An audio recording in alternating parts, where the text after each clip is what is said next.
Comment une crypto-monnaie prend de la valeur? Donc, depuis la création de la première crypto-monnaie qui est donc Bitcoin en 2009 par Satoshi Nakamoto, cette dernière n'a pas cessé au fait de prendre de la valeur. Elle est passée au fait de 120 $ en septembre 2013, donc à 8200 $ en juillet 2018. Comment expliquer une telle explosion au fait au niveau donc de la valeur? Donc dans cette vidéo, je vais te la partager. Je vais te partager les différentes informations qui sont nécessaires, qui te permettront au fait donc de déterminer si une crypto-monnaie prendra de la valeur ou pas. Donc reste bien jusqu'à la fin de cette vidéo. Pourquoi? Parce que les informations que je te partagerai te permettront aussi toi aussi de déterminer si le Simcoin, qui est la première crypto-monnaie africaine qui a été cotée en bourse, d'accord, qui est issue donc de la structure Sim Group. Tu me diras, toi, en commentaire, si cette crypto-monnaie prendra de la valeur ou pas. Donc, tu auras à utiliser les différentes stratégies que je te partagerai. On se dit à tout de suite.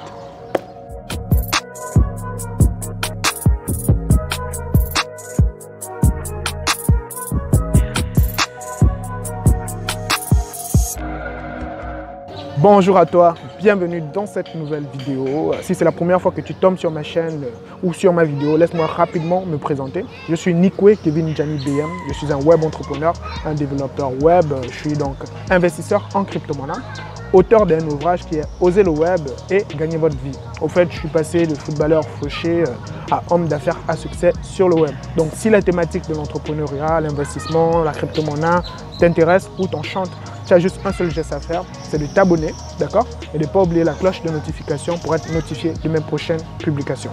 Alors, revenons à nos moutons. Comment une crypto-monnaie prend de la valeur? Alors, premièrement, tu dois comprendre une chose, que tous les produits qui existent dans ce monde sont régis sur une loi. Donc, sur une loi qu'on appelle l'offre et la demande. Donc, aujourd'hui, si l'offre est plus élevée au fait que la demande, le produit perd de la valeur parce qu'il serait donc abondant et donc il n'aura pas vraiment ce qu'on appelle une rareté. Et parlant de rareté, je t'en parlerai un peu ultérieurement, d'accord? Donc l'offre et la demande. Si l'offre est supérieure à la demande, le produit perd de la valeur. Et en bourse, qu'est-ce qu'on dit? On appelle ça une baisse ou bien la courbe, le cours du produit en question va chuter ou bien le cours du Simcoin ou du Bitcoin va chuter parce qu'il a perdu de la valeur. Alors, au cas échéant, si c'est la demande qui est plus élevée que l'offre, là, on parle maintenant de la rareté parce qu'on ne trouve pas le service et le produit en question. Donc, le service est un peu rare, le produit aussi est un peu rare. Donc, la demande est plus élevée que l'offre. D'accord? Donc, c'est ce qui fait que le cours augmente, donc la valeur augmente. Donc, dans un premier temps, pour savoir si une crypto-monnaie prendra de la valeur ou pas, cela est déjà déterminé au niveau même de certaines plateformes. Quelques indicateurs que tu peux analyser. Tu pars sur CoinMarketCap, tu regardes la capitalisation boursière par exemple donc, de cette crypto-monnaie. Je te donne un exemple très simple avec le Bitcoin. La capitalisation boursière du Bitcoin est de 1000 milliards de dollars. Donc je dis bien 1000 milliards de dollars. Donc ça montre le niveau auquel se trouve le Bitcoin. Par ailleurs, tu peux aussi regarder le taux d'échange parce que c'est très important de voir le taux d'échange par minute, par exemple, par heure ou par jour. Donc, est-ce qu'elle est assez liquide, au fait, tout ça là? Donc, est-ce qu'on échange beaucoup, au fait, cette crypto-monnaie? D'accord? Donc, ce sont des informations que tu dois prendre en compte avant de te lancer, déterminer si une crypto-monnaie prendra de la valeur ou pas. Par ailleurs, en troisième position aussi, tu dois aussi voir si la crypto-monnaie peut avoir ce qu'on appelle une confiance. Si toi, tu peux avoir la confiance en la crypto-monnaie, est-ce que tu as confiance au projet? Parce que toutes crypto-monnaies qui sont créées, que tu trouveras sur différentes plateformes, parce qu'il y en a des milliers aujourd'hui de crypto-monnaies, doivent résoudre normalement un problème. Parce qu'une crypto-monnaie doit avoir un projet en dessous. Et toi, est-ce que tu as eu le temps de lire le projet? Est-ce que tu te retrouves dans ce projet? Est-ce que tu te ressens, en fait, c'est-à-dire que ce projet t'incombe? Parce que ça va peut-être résoudre un problème qui te concerne aussi. Donc c'est de là au fait que tu pourras comprendre si cette crypto-monnaie prendra de la valeur ou pas. Parce que le but, c'est d'investir. Donc si le projet t'enchante, forcément tu vas investir. Donc ce sont des informations comme ça qui te permettront de savoir. Donc là on parle la plupart du temps de l'analyse fondamentale. Parlons encore de confiance. Est-ce que la crypto-monnaie a une certaine sécurité? C'est-à-dire que quand tu vas sur des plateformes pour acheter la crypto-monnaie, est-ce que tu as la possibilité d'acheter cette crypto-monnaie sans la perdre quelque part?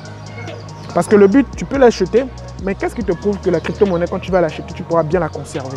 C'est ça, au fait, le plus important. Donc, tu peux acheter cette crypto-monnaie et ne pas la sécuriser. Donc, il faut savoir s'il y a assez de sécurité sur les plateformes sur lesquelles tu peux trouver donc, cette crypto-monnaie. Et par ailleurs aussi, est-ce que la crypto-monnaie, elle est liquide? Tu dois aussi savoir cela. Qu'est-ce que je veux dire par liquide? Alors, admettons que tu achètes donc une crypto-monnaie, d'accord? Et aujourd'hui, tu as besoin peut-être de faire un échange. Est-ce que tu pourras donc vendre cette crypto-monnaie donc facilement? Voilà la question que tu dois te poser. Est-ce que tu peux l'acheter facilement? Est-ce que tu pourras la revendre rapidement? Donc voilà des questions que tu dois te poser et en faisant tes recherches, tes analyses, voir sur quelle plateforme tu pourras peut-être swapper cette crypto-monnaie. Parce que beaucoup de personnes me contactent et me disent « Ah voilà Nick, telle crypto-monnaie coûte quelques centimes, c'est le futur, c'est le... » Mais quand tu fais l'analyse, tu te rends compte qu'elle n'a pas de projet vraiment concret. Quatrièmement, l'aspect que tu peux donc analyser, c'est au niveau de l'écosystème. Est-ce que cette crypto-monnaie a un écosystème? Je peux te prendre l'exemple du Simcoin qui est la crypto-monnaie qui a été cotée en bourse, donc la crypto-monnaie africaine plus précisément qui a été cotée en bourse et elle a été donc faite par la structure Sim Group. Alors, donc le Simcoin a une communauté et cette communauté, elle est issue donc de son produit phare qui est l'IEPIMAL. Ça, c'est la première communauté. Par ailleurs, il y a aussi d'autres communautés qui sont en train donc de se construire et ça ne fait que grandir. Donc le Simcoin repose déjà sur un projet immobilier. Donc ça doit déjà te faire réfléchir. Parce qu'on sait très bien sur le continent africain, nous avons une explosion au niveau de la population. Donc ce serait le continent le plus peuplé au monde. Donc ce sont ces genres de choses qui doivent déjà te faire réfléchir au niveau de tes analyses et tu comprendras que tel investissement serait vraiment rentable dans 10 ans, dans 20 ans. C'est comme ça qu'il faut analyser. Pas parce qu'on t'a dit non, ça coûte des centimes. Ah, les gens, ça fait du buzz un peu à gauche, à droite. Il y a des tollés. Non, c'est pas comme ça que ça fonctionne. C'est les débutants qui réfléchissent ainsi.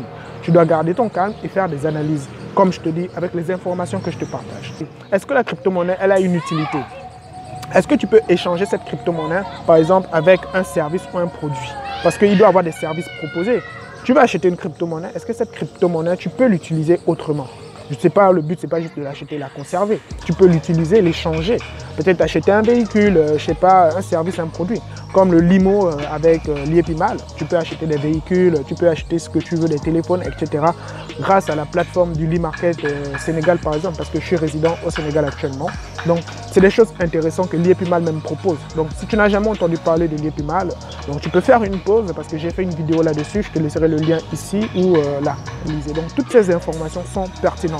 Et la cinquième information, le cinquième aspect qui est très très important, c'est la rareté. Donc comme le Bitcoin, parce que c'est l'exemple le plus pertinent, le Bitcoin sera miné en 21 millions d'exemplaires. Donc 21 millions d'exemplaires, pas plus, pas moins.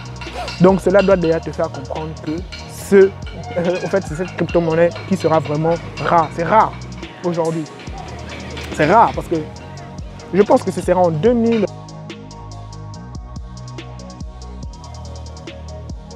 Ou si je ne me trompe pas, selon les statistiques, que la dernière crypto-monnaie du Bitcoin sera minée. Donc aujourd'hui, nous observons une grande course vers cette crypto-monnaie parce qu'elle a une certaine rareté. On ne peut pas au fait donc la comparer à l'or. L'or aujourd'hui, tu peux trouver un filon, un gisement d'or, vous allez l'exploiter. 2-3 mois après, on peut encore trouver, exploiter et on aura beaucoup d'unités d'or. Donc on ne peut pas déterminer le nombre d'or qu'on peut posséder. Par contre, le Bitcoin, il est bien déterminé. Donc, c'est ce qui crée sa rareté. Donc, voilà comment tu dois analyser. D'accord? Alors, donc, voilà, en fait, toutes les informations réunies qui te permettront donc de faire ton analyse pour déterminer si une crypto-monnaie prendra de la valeur ou pas. D'accord? Donc, dis-moi ce que tu penses donc de cette vidéo parce que nous sommes arrivés à la fin. Dans la barre des commentaires, dis-moi ce que tu penses. Est-ce que le Simcoin prendra de la valeur ou pas? Je te laisse donc gérer cela. D'accord? N'oublie pas de t'abonner, lâche-moi un like si tu as aimé au fait donc, cette vidéo. Sur ce, moi je te souhaite un excellent succès.